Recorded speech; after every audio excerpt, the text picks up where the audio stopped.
Colour coding of carbon resistance, प्रतिरोधों की वर्ण कोडिंग। वर्ण यानी कि रंग, कलर, कोडिंग मतलब एक तरीका जिसके माध्यम से हम उसकी वैल्यू जानते हैं, उसका मान जानते हैं। जैसे ये एक तार है और इसके ऊपर यहाँ एक कार्बन लगाया हुआ है और इसको ऊपर पेंट करके इसमें एक तरह से अलग अलग रंगों की 3 या 4 लाइन बनी हुई होती हैं। जैसे कि जब लैब में आएंगे तो तब दिखाया जाएगा। जैसे इधर से ज़्यादा गैप होने से हमने यहाँ से शुरू किया, लाल रंग की है, पीले रंग की है, हरे रंग की है, गोल्डन यानी कि सुनहरे रंग की है। तो इन रंगों के आधार पर इसकी वैल्यू लिखी जाती है, इसका मान लिखा जाता है कि कितने ओम का रेजिस्टेंस ये होगा। तो उसका एक तरीका है जिसके लिए हमें पहले कुछ शब्द याद रखने होंगे। जैसे हमने लिखा हुआ है यहाँ BBROY मतलब Roy, GBV, GW small w लिख दिया है, GSN। तो इसे ऐसे याद रखेंगे।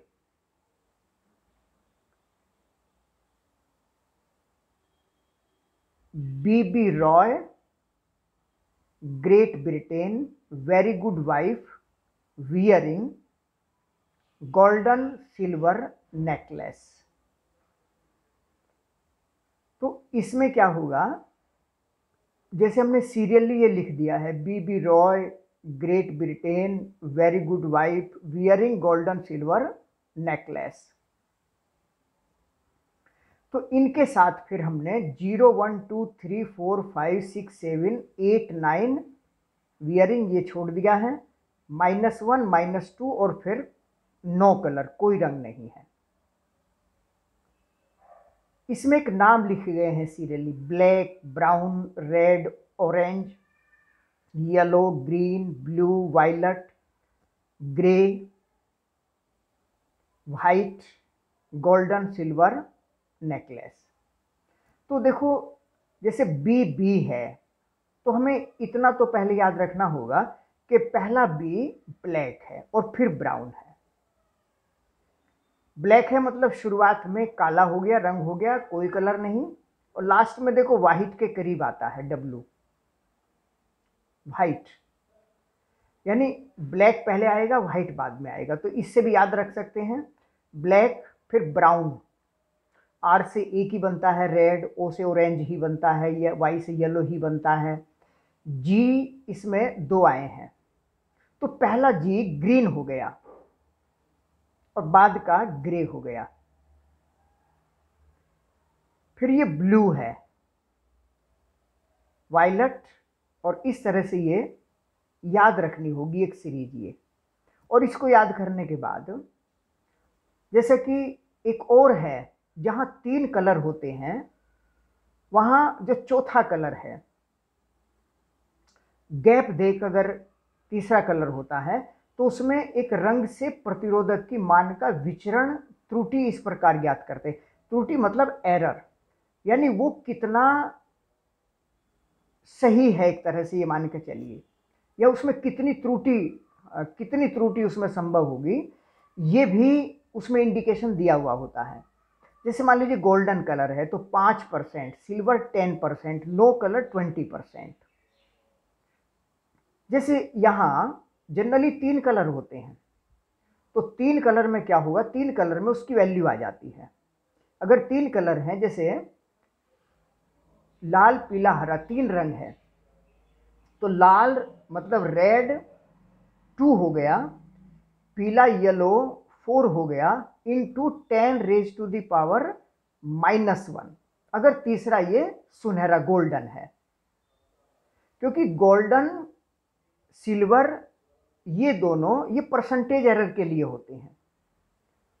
गोल्डन सिल्वर पहले नहीं होंगे, पहले दूसरे नंबर पर नहीं होंगे, और तीसरे नंबर पर अगर गोल्डन सिल्वर है या दो ही रंग हैं तो फिर ये इस तरीके से परसेंटेज एरर काउंट की जाएगी। अगर दो ही रंग होते तो फिर ये नो कलर हो जाता।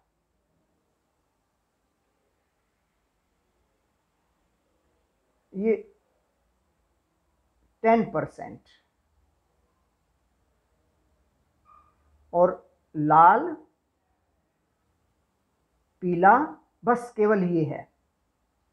तो इसका मतलब होगा लाल मतलब 2 और 4,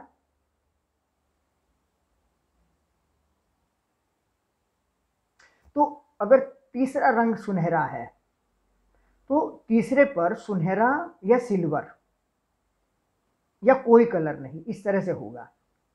तो इस तरह से लाल 2 पीला 4 10 की घात -1 सुनहरे गोल्डन के लिए -1 है, ऊपर दर्शाया गया है। तो ये 5% हो गया। अगर ये सुनहरे के बजाय सिल्वर होता तो 10% हो जाता। ये सिल्वर,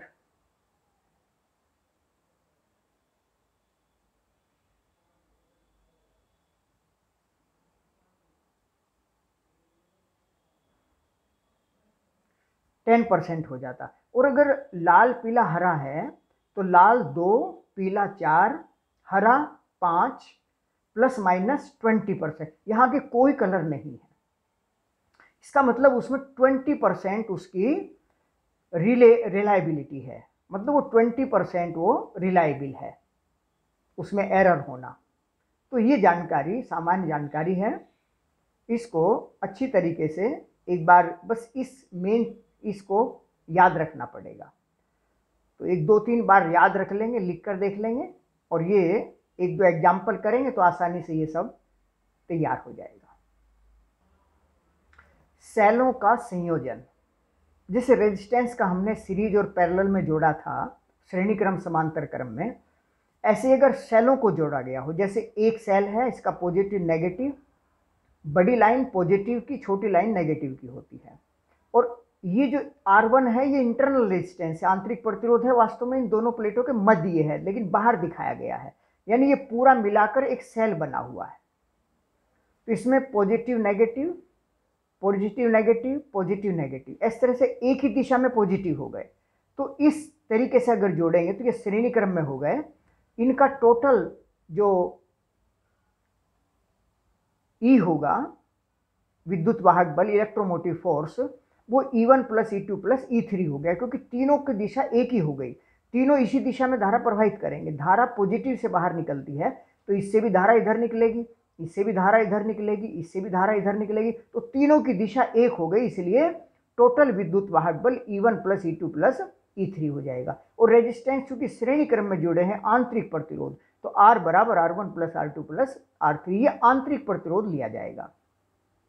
अगर हम ऐसा कर दें कि तीसरे नंबर की सेल को ये पॉजिटिव नेगेटिव, इसमें हमने नेगेटिव पॉजिटिव लगा दिया है, इसका मतलब ये उल्टी दिशा में धारा प्रवाहित करेगा, ये इस दिशा में धारा प्रवाहित करेगा, ये इस दिशा में धारा प्रवाहित करेगा, और ये इस दिशा में, विपरीत दिशा में।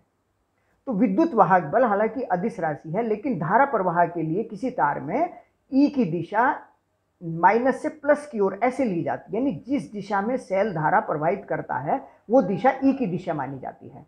तो इस तरीके से अब इस परिस्थिति में विद्युत वाहक बल E = E1 + E2 - E3 होगा। और रेजिस्टेंस ये तो श्रेणी क्रम में है, तो इसका मतलब ये R = R1 + R2 + R3 ही रहेगा। समांतर क्रम में जैसे कि E विद्युत वाहक बल है, E विद्युत वाहक बल है, दोनों के रेजिस्टेंस इंटरनल हमने अलग अलग लिख दिए हैं, समान भी हो सकते हैं।